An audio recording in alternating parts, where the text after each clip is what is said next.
glorious day. Just a glorious day. So before we move into November's theme, I wanted to finish our theme from October because I'm so into it, and I know that you love it, because it's about embracing, engaging, and embodying life. Really living it full out. And so what do I mean by that? So, one, to fully engage this lowercase l, that means us humans, the uppercase always means the divine, so the lowercase l meaning this human experience means being present, being conscious, being really moving into the position where we make these conscious decisions to live life on purpose instead of allowing life to simply happen to us. So we are not sleepwalking through life, we are aware. And the more that we practice these spiritual truths, the more we become aware of how on purpose we can actually live through life. Because our body will always tell us when we're off course. So listen to that intuitive self, that intelligence of every cell of our body. And two, embracing life. The uppercase L, that's the divine, meaning the creator of life, the life of God, means realizing that there is a power for good in this universe. We believe this, and we can use it. That's the best part. That's why these teachings are so empowering, because we get to use this power for good when we consciously align with it and understand what it really means. Making conscious connections with the power. So this all leads us to the third part of empowering our lives. And standing strong in who we believe we are and whose we believe we are. Because we all know that we are creations of the divine. And as such, we get to consciously choose. A lot of people aren't aware that we can consciously choose how we create life, allow life to move through us, divine life, how we can make decisions that benefit us. And I want us to get into that today. I want to remind you of something I said in the past 2 weeks. Who you are and the power you are is extraordinary. Who you are and the power that you are both phenomenal. That's what we have to remember. We are extraordinary beings. That's what we are. We are the bearers of light when we hold and connect with the truth of our being, which is God is good. And as a creation of God, therefore, I must be good. This goodness is the truth of my being. And that erases all those misconceptions we might be holding. And that's the truth. That's the spiritual truth of you and me. But we don't always feel it, and we don't always express it. One of the reasons could be that we let the shadows from our past, the hurts, the wounds, and all of these other feelings that we might have gotten from others to influence our lives and haunt us in the present moment. When we're letting the past rule our lives in the present moment, we are creating more misery for ourselves. And that's why we're coming here today and speaking about making peace with the past. Making peace with that past. Any semblances of it, because we might have done a lot of work on that. So today we gather to reconcile the past and therefore make peace with it. And putting it where it belongs. Once and for all. Carol Mayo said one of my favorite lines ever, "Get thee behind me, Satan." And what does that mean? It means get thee behind me, erroneous thinking. Any thinking of error from the past that is now dominating my future, no, not anymore. Get thee behind me. Correct? Yes. Yes. Religious science founder Ernest Holmes wrote this in his Science of Mind textbook. And it's on page 110. He wrote this.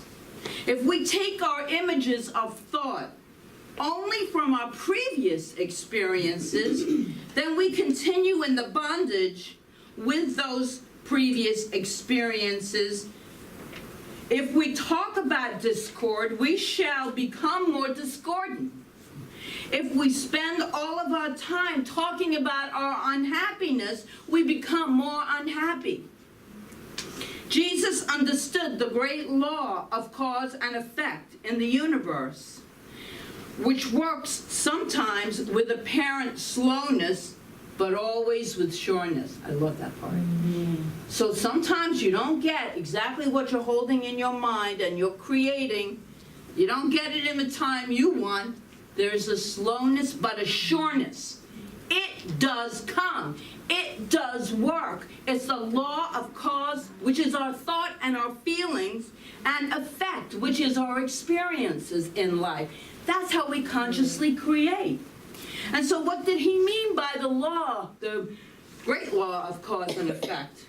Whatever we have in our consciousness, which are our thoughts, our beliefs, our values, our attitudes, our words, our reactions, and our actions, that's all part of our consciousness. We experience it in our lives.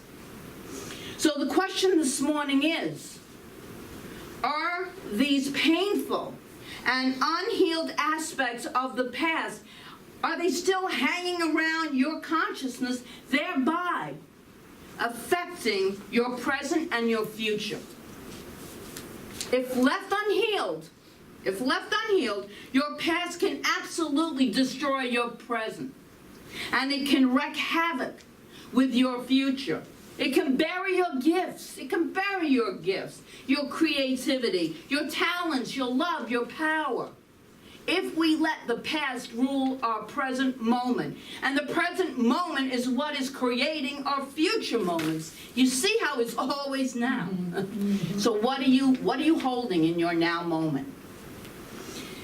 And if you've ever seen a mime trying to get out of a box, which I'm not going to even maybe I'll attempt it like,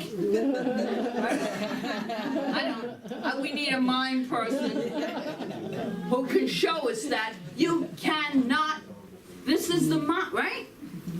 So this is what an unhealed past can be for us if we let it. If we're in that box and stay in that box that we were put in a long time ago, and although the walls haven't been there for years, we still struggle against them. We still push against what is no longer real in our lives, but is real in our thoughts. Therefore, we make it real in our lives. In fact, our unhealed past can cause us to act like the elephant. This is a sad story for all the animal lovers, which is everyone probably here. This is sad about the elephant, but it's a good story. So the elephant has been trained to be this beast of burden. Do you know how they are trained? And then how they behave. The trainer captures the elephant when it is young and teaches and tethers one of its legs to a giant tree with a chain. The elephant struggles and struggles to get free from the tree. It pulls and it pulls against the chain, but finally, after months of struggling, the elephant gives up. Then the trainer ties the elephant to the tree with a rope and replaces and repeats that process over and over again. And later, the trainer ties the elephant with something even lighter until finally he can take the elephant into the jungle where it labors uncomplainingly tethered with the reed of a lotus flower. The elephant will not even think of making a break for freedom because it has been chained, it has been trained to believe that the slightest tug on its leg means it's captured. Now, a lotus reed cannot restrain the elephant except in one way, and it is the animal's own reaction, the animal's own belief, not the reed that binds him any longer. And yes, dragging around our past can feel like that. Really, right? It can feel like that. we're dragging something around that no longer it really exists. The memory of it exists, but we can change that. I'm going to show us how. So I'd like to make 2 suggestions this morning that can assist you in making peace with your past and reconciling it so that it no longer sucks the creative energy out of us, because that's what it does. We're afraid to move forward. We're afraid to do so much because we have been trained like the elephant. And this invisible wall of fear bounds us. It binds us. It binds us. And so now we're going to break free of that belief that there is anything holding us back from the good that we deserve to live. So the first is change your perception of your past. And I'm going to give you some tools on how to do that. The first one begins with a realization that you must come to. You have to come to this realization for it to work. If you don't come to this realization, no peace can be made. So are you ready? Ready.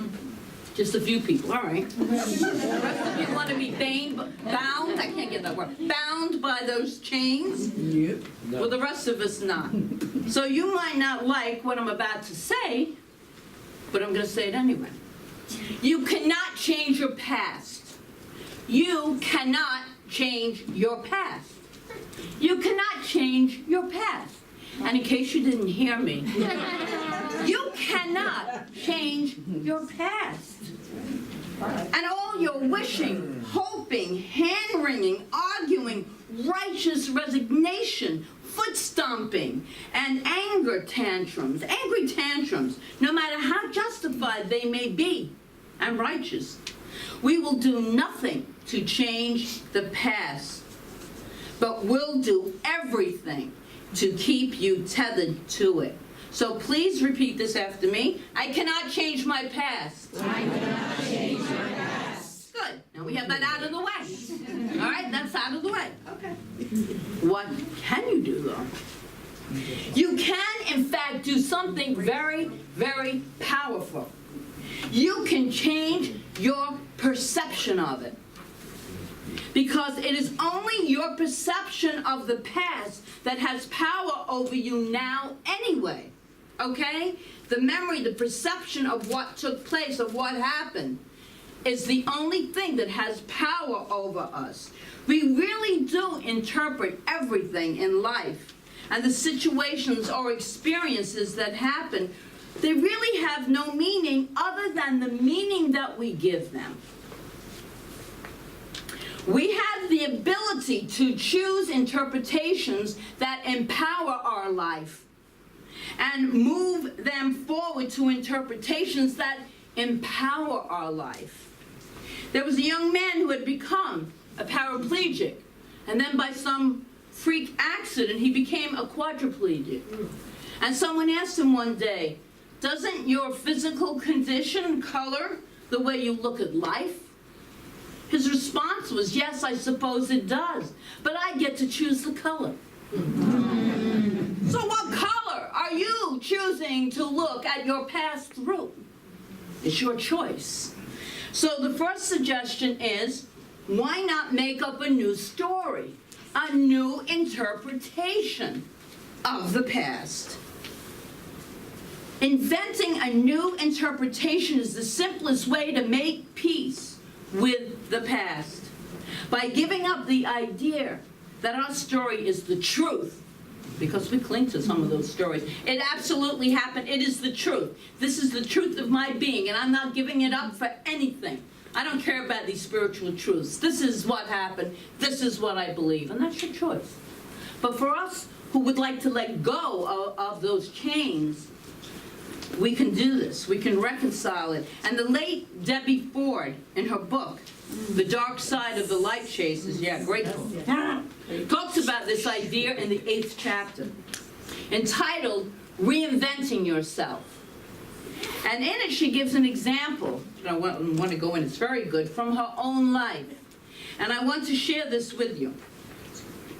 So on page 123, she shares that the word ugly had such a deep, hurtful, huge emotional charge for her. And she decided to create a new interpretation around it. When she went back into her memory and recalled that her father used to tease her by calling her Pig Nose and Bucky when she was a little girl, so her interpretation of these comments was that her father didn't love her because she was ugly. So she decided it was time to face this incident. We might all have some of these incidences in our life. It was time to face that experience and the feeling of humiliation and shame that went along with how she interpreted that word, ugly. And so, she wanted to break free to create a new interpretation of the event in order to embrace the word. So here were some of her personal interpretations. And you can sit down and do this at home if you wanted to. So make up some how you can interpret it. This is how Debbie Ford interpreted it. My father hated me and was trying to damage me for life. My father thought I was truly remarkably ugly, and the only way he could deal with it was by teasing me. I am beautiful, so my father became nervous around me. The only way he knew how to deal with his nervousness was by calling me names that he thought were cute. She's moving up. My father thought these names were cute and used them with affection. Here she's shifting, and she got to, my father loved me so much that he wanted to prepare me for the real world. He thought he could protect me by downplaying my beauty. So she got to a safer place around that word. But you have to believe it.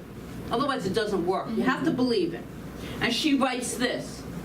Now I can look at all the interpretations and see which ones make me feel good and which ones make me feel bad. And I can choose to replace my negative interpretation with a more positive one. The new interpretation I chose in that instant was that my father loved me so much, he wanted to prepare me for the real world. He thought by downplaying my beauty, he could protect me. This is what she started to shift out of. And she continues, I picked it because it made me laugh. It seemed a little ridiculous when I wrote it down, but then I closed my eyes and asked myself which interpretation nurtured my soul. That's what we can ask. Which interpretation nurtures my soul? It was that one. And once I chose to replace the old interpretation, my internal reference point shifted. Now my father's old habit seemed almost light and sweet, regardless of his true motives. I'm now at peace with that experience. So you see how we take a story that we've been playing and it wreaks havoc in our lives because we believe it to be true. That's where the whole I'm not good enough comes from, somewhere along the line in our growing up. It comes from, it's the core belief that operates in humans. I'm not good enough. I'm not worthy enough. So now it's time to shift and make peace with the past. And you can use this exercise in any given moment. Any moment, any time you're having a problem with an experience, no matter how trivial or how intense, sit down and write out the alternative interpretation. Because there's always another way of looking at it, no matter what. We're living our lives. We get to write the script now, okay? We're all grown up, at least most of us. So we're all grown up. We get to write our own script. We get to create a new story. We don't have to be tethered by the past, by those old stories that no longer serve us. And here are the important questions to ask yourself. Does the interpretation of my past empower me or disempower me? And does this interpretation make me feel weak or strong? If you have an inner dialogue that disempowers you, that makes you feel weak, it won't change until you yourself replace it with a positive, powerful, internal conversation. That's why I talk about affirmations being so key and important in our lives, because our belief system will keep operating until we have something new to replace it with. We must replace that void when we create space, and that's when we can choose how we want to interpret a situation that took place that has us feeling really bad and is still operating in our lives. Holmes in The Science of Mind wrote this: any incident which has transpired in the past is an active thing in the present, unless the vibration is neutralized. And it's one of my favorite ways of explaining old beliefs and new ones that come in. Choosing a new interpretation neutralizes the negative thought. So we have the thought, and it's been operating in our lives, and it's not serving us because we feel bad, and we keep creating these same patterns over and over again. You have that strong affirmation, that whole strong new belief. Well, it comes in, and it meets the old belief head on, and neutralizes it. And from that neutral state, we can create what we want. We have that power, we have that choice. But first you must neutralize the old belief and then create the new one. So the second part of that is look for the good. You say that, it doesn't feel like it sometimes, but all seeming negative events are a blessing in disguise. Well, they don't feel like it when you're going through it, does it? But they are if we look for the good in this situation. Some of us choose to live under the illusion that bad things happen for no good reason. But pain has a purpose. Pain has a purpose. It teaches us, it guides us to higher levels of awareness. Our past is a blessing that guides and teaches, so look for the good in it. And so say with me, if you will, my past is a blessing that guides and teaches me. My past is a blessing that guides and teaches me. I bless my past and my pain. I bless my past and my pain. Just be powerful. Yes. And when we verbalize those words, there is such a power to it. There is such a power. And I've seen all the different situations, and I know you have, in my life, where I could have really stayed, oh man, my ego could have had a field day with that story. That was a good one. I could tell it to everyone. It was a really good one. You know, and the last one was what? Just having my anniversary of 5 years of being divorced. That was a really good one. I could have stayed in victim mode about that baby. Oh, that was a good one. But I decided that the universe had something good for me. And I had to stay the course. I had to put one foot in front of the other. And thank God I had this community. So I immersed myself in that, knowing there's always a lesson. There's always a lesson for us to move forward. And I found out I was out of integrity by staying in a relationship that really was over. I was out of integrity. So sometimes the universe just gives you those 2x4s, as we talk about. I've asked to eliminate those from my whole thinking because I don't want any more. But sometimes you need a big way to get you moving. But once you get moving and you find out that the good of God has been waiting for you, you are so grateful. There's the good. There's the good. It's always there. It's important to understand that everything happening in the world is as it should be. There are no mistakes. There are no errors. No accidents. Nothing happens by accident.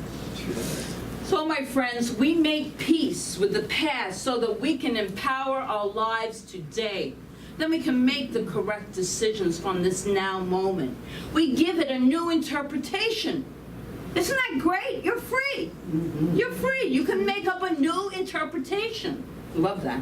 And we look for the good. We look for the good in it. And I want to end this with a simple but powerful counsel from Charles Fillmore, one of the founders of Unity. This is from his book, Adam's Smashing Power of Mind.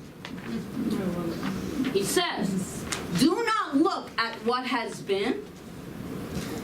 Lot's wife tried that, and she never got beyond the past.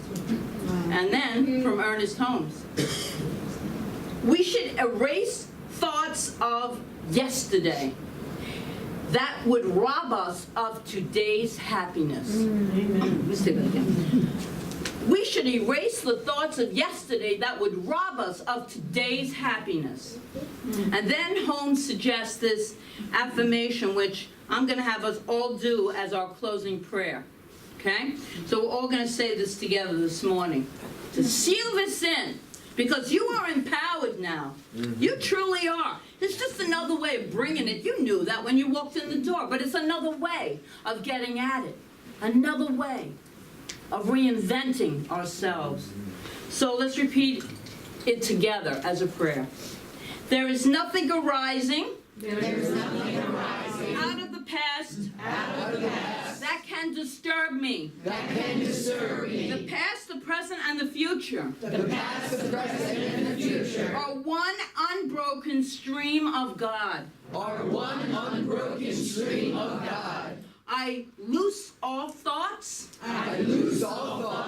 that in the past has caused anxiety. The Spirit knows no past. And is not affected by our belief in it. The past is swallowed up in the victory of a perfect present, which is filled with love and protection. And so it is, and so we let it be.